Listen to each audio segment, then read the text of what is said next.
The 1790 to 1840 census records only listed heads of household by name. However, that does not mean you can't put together a list of who was in the household. Today on the Ancestral Findings podcast, I'll show you some clues that will help in your 1790 to 1840 census research.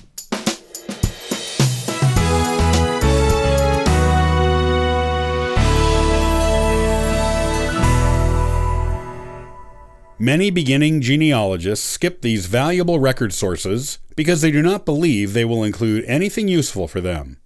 After all, these early census records only recorded the names of the heads of households.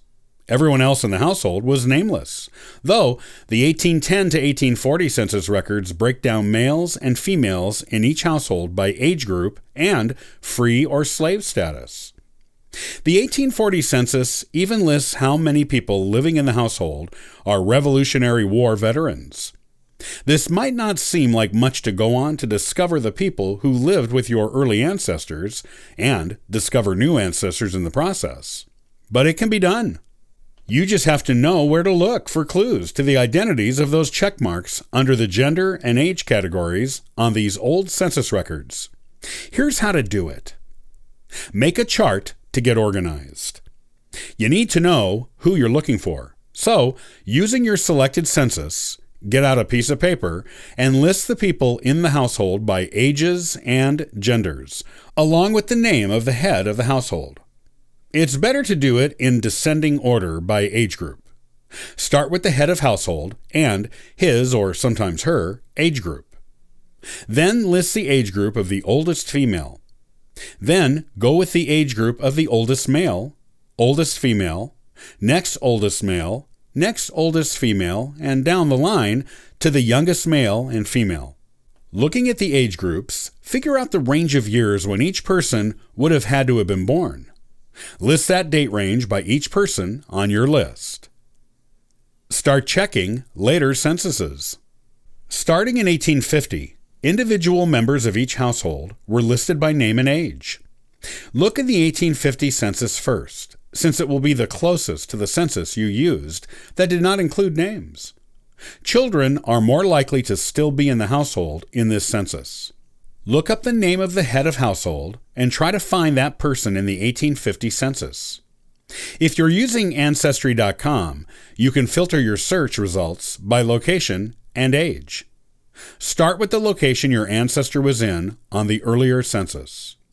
If you can't find them there in 1850, do a nationwide search, still filtering by age.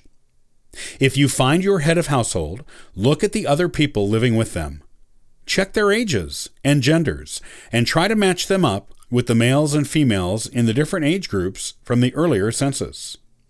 You can often identify a lot of unnamed people from earlier census records this way. Search later censuses by last name and age for grown children.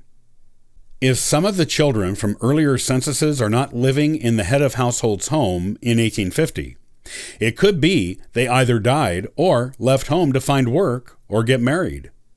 It's easier to search for males because you can search by last name, area, and age on later census records online.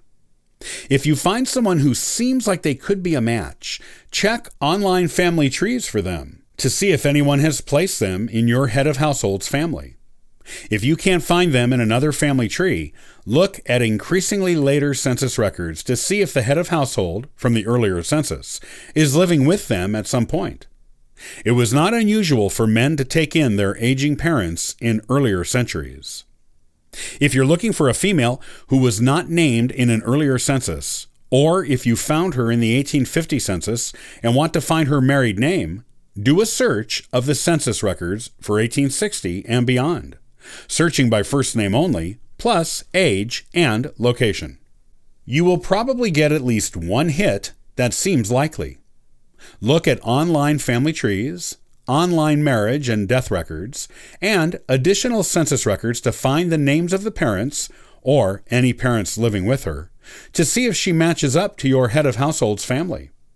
As you get names you can definitely place in the 1790 to 1840 census records, write them in on your paper chart. You can use this information to fill in your family tree software later. Other places you can check to get names of parents for children that may include the name of your head of household to confirm the relationship include Find a Grave, Family Search, and the various state pages of the U.S. GenWeb project. Keep looking in all the places you can that might have records on this family, and soon you will have a more robust, well-fleshed-out family tree based on a basic list of age ranges and genders from the early census records.